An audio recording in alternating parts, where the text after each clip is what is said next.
નમસ્કાર વિદ્યાર્થી મિત્રો, મારી યુટ્યુબ ચેનલ સંજય પટેલમાં આપ સૌનું હાર્દિક સ્વાગત છે.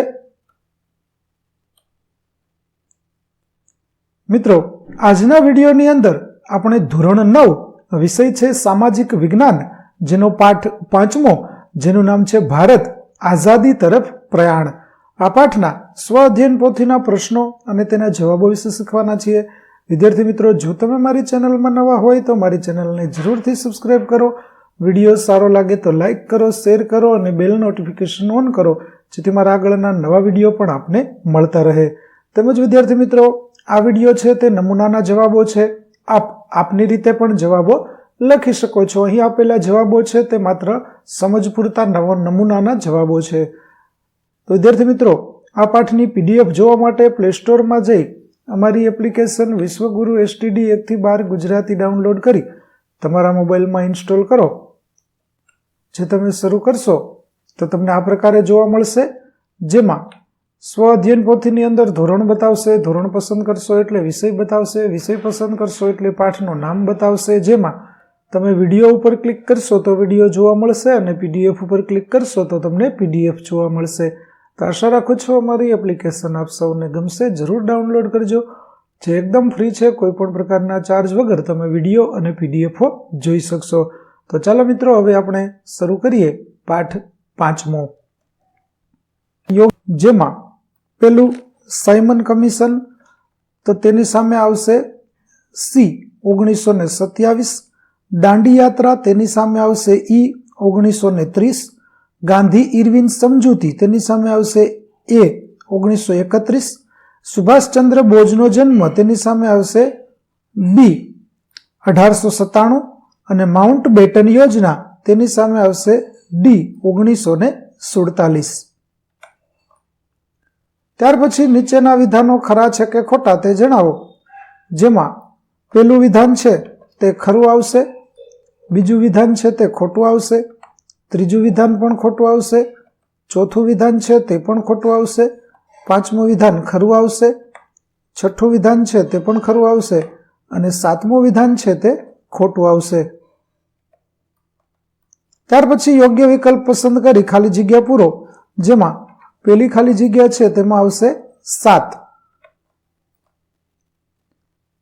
ત્યાર પછી દાંડી કૂચની શરૂઆત, તેમાં જવાબ આવશે 12મી માર્ચ 1930. વિદ્યાર્થી મિત્રો, અહીં જગ્યાઓ છે તે નાની હોવાથી આપણે ખાલી જગ્યાનો જે જવાબ છે તેની નીચે લીટી કરેલી છે. ત્યાર પછી ત્રીજી ખાલી જગ્યા છે તેમાં આવશે સંસ્થાનિક સ્વરાજ્ય. ત્યાર પછી ચોથી ખાલી જગ્યા છે તેમાં આવશે લાલા લજપત રાય. પાંચમામાં આવશે ગાંધીજી. છઠ્ઠી ખાલી જગ્યામાં આવશે અબ્દુલ ગફાર ખાન. સાતમી ખાલી જગ્યામાં આવશે સુભાષચંદ્ર બોઝ. ત્યાર પછી આઠમી ખાલી જગ્યા છે તેમાં આવશે માઉન્ટ બેટન. ત્યાર પછી વૈકલ્પિક પ્રશ્નો, જેમાં પહેલો પ્રશ્ન છે તેમાં આવશે 562. બીજામાં આવશે મોતીલાલ નહેરુ. ત્રીજામાં આવશે રાવી. ચોથામાં આવશે અમદાવાદ. પાંચમામાં આવશે 370. ત્યાર પછી છઠ્ઠું છે તેમાં આવશે 6 એપ્રિલ 1930. ત્યાર પછી સાતમો વૈકલ્પિક પ્રશ્ન, તેમાં આવશે લંડન. આઠમામાં આવશે C વૈશાલી. ગાંધીજીના નેતૃત્વ નીચે સુભાષચંદ્ર બોઝ, જવાહરલાલ નહેરુ સહિત દાંડી કૂચની શરૂઆત કરી. ત્યાર પછી નવમું છે તેમાં આવશે 16 ઓગસ્ટ 1946. ત્યાર પછી એક બે વાક્યમાં ઉત્તર આપો. જેમાં પહેલો પ્રશ્ન છે દાંડી કૂચ દરમિયાન ક્યાં ક્યાં રચનાત્મક કાર્યક્રમોનું આયોજન કરાયું? તો ખાદી પહેરવી, દારૂબંધી, અસ્પૃશ્યતા નિવારણ, હિન્દુ મુસ્લિમ ઐક્ય વગેરે. બીજો, હિન્દ છોડો ચળવળ દરમિયાન ગાંધીજીએ કયું સૂત્ર ઉચ્ચારે છે? તો ગાંધીજી કરો યા મરોનું સૂત્ર ઉચ્ચારે છે. ત્રીજું, પ્રજાસત્તાક દિવસ ક્યારે ઉજવવામાં આવે છે? તો પ્રજાસત્તાક દિવસ 26મી જાન્યુઆરીએ ઉજવવામાં આવે છે. ચોથું, આઝાદી માટે આ અંતિમ લડત છે એમ કોણે કહ્યું? તો આ વાક્ય ગાંધીજીએ કહ્યું હતું. પાંચમું, ગાંધીજીએ દાંડી ગામના દરિયા કિનારે જઈ કયા કાયદાનો ભંગ કરવાનું નક્કી કર્યું? તો મીઠાના અન્યાયી કાયદાનો ભંગ કરવાનું નક્કી કર્યું. ત્યાર પછી જાપાનમાં ઇન્ડિયન ઇન્ડિપેન્ડન્સ લીગ નામની સંસ્થાની સ્થાપના કોણે કરી? તો ઇન્ડિયન ઇન્ડિપેન્ડન્સ લીગની સ્થાપના રાસબિહારી બોઝે કરી હતી. 7મું, નહેરુ અહેવાલમાં કઈ બાબતોનો સમાવેશ કરવામાં આવ્યો? તો ભારતને ડોમિનિયન સ્ટેટ આપવું, કેન્દ્ર અને પ્રાંતીય શાસન પદ્ધતિ અને મૂળભૂત અધિકારો વગેરે. ત્યાર પછીનો 8મો પ્રશ્ન, ક્રિપ્સ દરખાસ્ત દ્વારા શું સિદ્ધ થયું હતું? તો ક્રિપ્સ દરખાસ્ત દ્વારા કંઈ પણ સિદ્ધ થયું ન હતું અને તે નિષ્ફળ ગઈ હતી. ત્યાર પછી બી વિભાગની અંદર પ્રશ્નોના ટૂંકમાં જવાબ આપો, જેમાં પહેલું, દાંડીકૂચ ક્યાંથી ક્યાં સુધી યોજવામાં આવી હતી અને શા માટે? તો દાંડીકૂચ અમદાવાદના સાબરમતી આશ્રમથી નવસારી જિલ્લાના દરિયા કિનારે આવેલા દાંડી ગામ સુધી યોજવામાં આવી હતી. દાંડીકૂચ મહાત્મા ગાંધીજીના નેતૃત્વમાં બ્રિટિશ સરકારના મીઠાના અન્યાયી કાયદાનો ભંગ કરવા માટે યોજવામાં આવી હતી. મીઠાના અન્યાયી વેરાનો વિરોધ કરવાનો અને સવિનય કાનૂન ભંગની ચળવળ શરૂ કરવાનો હતો. ત્યાર પછી બીજું, આઝાદ હિંદ ફૌજના સૂત્રો જણાવો. તો આઝાદ હિંદ ફૌજ દ્વારા સ્વતંત્રતાની લડત વખતે કેટલાક સૂત્રો આપવામાં આવ્યા હતા, જેમ કે ચલો દિલ્હી, તુમ મુझे खून दो मैं तुम्हें आजादी दूंगा અને જય હિન્દ જેવા સૂત્રો આપવામાં આવ્યા હતા. ત્યાર પછી ત્રીજું છે, સુભાષચંદ્ર બોઝે સૈનિકોને કયા સૂત્રો આપ્યા? તો સુભાષચંદ્ર બોઝે ચલો દિલ્હી, તુમ મુझे खून दो मैं तुम्हें आजादी दूंगा અને જય હિન્દના સૂત્રો આપ્યા હતા. ત્યાર પછી ચોથું છે, માઉન્ટ બેટન યોજના ક્યારે રજૂ થઈ? તો માઉન્ટ બેટન યોજના 3 જૂન 1947ના રોજ વાઇસરોય લોર્ડ માઉન્ટ બેટને અખંડ હિંદના 2 ભાગલા કરવાની યોજના રજૂ કરી હતી. ત્યાર પછી 5મું, માઉન્ટ બેટને અખંડ હિંદનું વિભાજન કેવી રીતે કર્યું? તો માઉન્ટ બેટને 3 જૂન 1947ના રોજ માઉન્ટ બેટન યોજના રજૂ કરી, જેમાં માઉન્ટ બેટને ભારત અને પાકિસ્તાન એમ 2 અલગ દેશો બનાવવા માટેની રજૂઆત કરી. આ યોજના હેઠળ ભારતનું ધાર્મિક બહુમતીના આધારે વિભાજન કરવામાં આવ્યું, જેમાં મુસ્લિમ બહુમતીવાળા વિસ્તારો પાકિસ્તાનનો ભાગ બન્યા અને બાકીના વિસ્તારો ભારતનો ભાગ બન્યા. ત્યાર પછી વિભાગ સી ની અંદર નીચેના પ્રશ્નોના મુદ્દાસર જવાબ લખો, જેમાં ટૂંકનોંધ લખવાની છે. જેમાં પહેલી ટૂંકનોંધ છે સાયમન કમિશન. તો વિદ્યાર્થી મિત્રો, અહીં સાયમન કમિશન વિશેની ટૂંકનોંધ છે તે તમે અહીં જોઈ શકો છો. અહીંથી જોઈ અને આપણે આ ટૂંકનોંધ છે તેને સારી રીતે લખી શકીશું.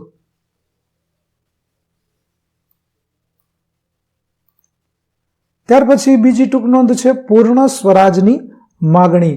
તો પૂર્ણ સ્વરાજની માગણી છે તે જે રીતે કરવામાં આવી અને તેમાં જે મુખ્ય વાતો હતી તે વાતો તમે અહીં જોઈ શકો છો. વિદ્યાર્થી મિત્રો, અહીંથી જોઈ અને તમે લખી શકશો. ત્યાર પછી બીજી ટૂંકનોંધ છે, તમારા મતે સ્વતંત્ર બનેલ ભારત દેશની તત્કાલીન સમસ્યાઓ કઈ કઈ હતી? તો વિદ્યાર્થી મિત્રો, જ્યારે ભારત આઝાદ થયું ત્યારે ઘણી બધી સમસ્યાઓ છે તે આપણને હતી અને આ સમસ્યાઓ છે તેની વિગતવાર માહિતી તમને અહીં આપેલી છે. તમે તેના પરથી માહિતી લખી શકશો. ત્યાર પછી ત્રીજી ટૂંકનોંધ છે હિન્દ સ્વાતંત્ર્ય ધારો વિશે ટૂંકનોંધ લખો. તો હિન્દ સ્વાતંત્ર્ય ધારો ખૂબ જ અગત્યનો હતો. વિદ્યાર્થી મિત્રો, તમે અહીં જોઈ શકો છો, વિગતો છે તે અહીં આપેલી છે.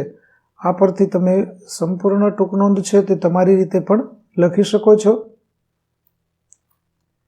ત્યાર પછી ચોથું છે હિન્દ છોડો આંદોલન દરમિયાન હડતાલો વિશે જણાવો. તો હિન્દ છોડો આંદોલન જે 1942ની અંદર યોજવામાં આવ્યું હતું અને તેની અંદર જે હડતાલો થઈ હતી તેનું તમે અહીં વિગતવાર વર્ણન છે તે જોઈ શકો છો. ત્યાર પછી વિભાગ ડી, નીચેના પ્રશ્નોના સવિસ્તર જવાબ લખો, જેમાં નીચેના ગુજરાતના નકશામાં દાંડી કૂચના નિર્દેશિત સ્થળ ઓળખીને ખાલી જગ્યામાં લખો.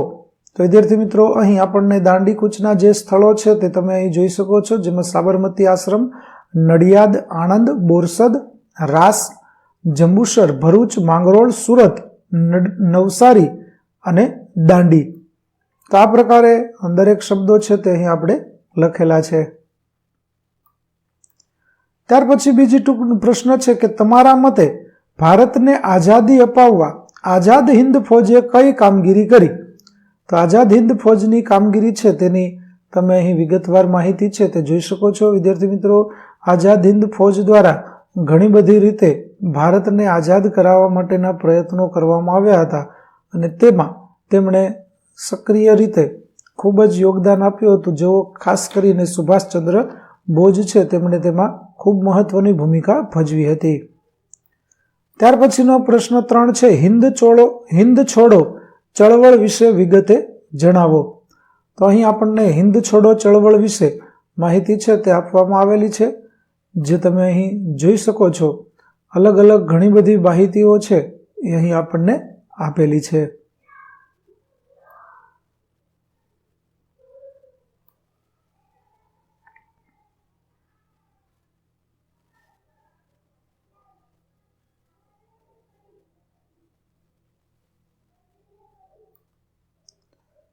ત્યાર પછી વિદ્યાર્થી મિત્રો અહીં કેટલીક પ્રવૃત્તિઓ આપેલી છે જે તમે તમારા શિક્ષકની મદદથી કરશો.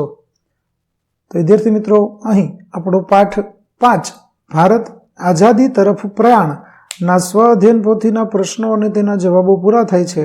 આગળના પાઠના પ્રશ્નો અને તેના જવાબો મેળવવા માટે મારી ચેનલને જરૂરથી સબસ્ક્રાઇબ કરો તેમજ PDF જોવા માટે પ્લે સ્ટોરમાંથી અમારી એપ્લિકેશન વિશ્વગુરુ STDF થી 12 ગુજરાતી ડાઉનલોડ કરો, જેમાં આપને ધોરણ 9 તમામ વિષયના સ્વાધ્યાય સોલ્યુશન, સ્વાધ્યાય પોથી સોલ્યુશનના વિડીયો અને PDF મળી રહેશે.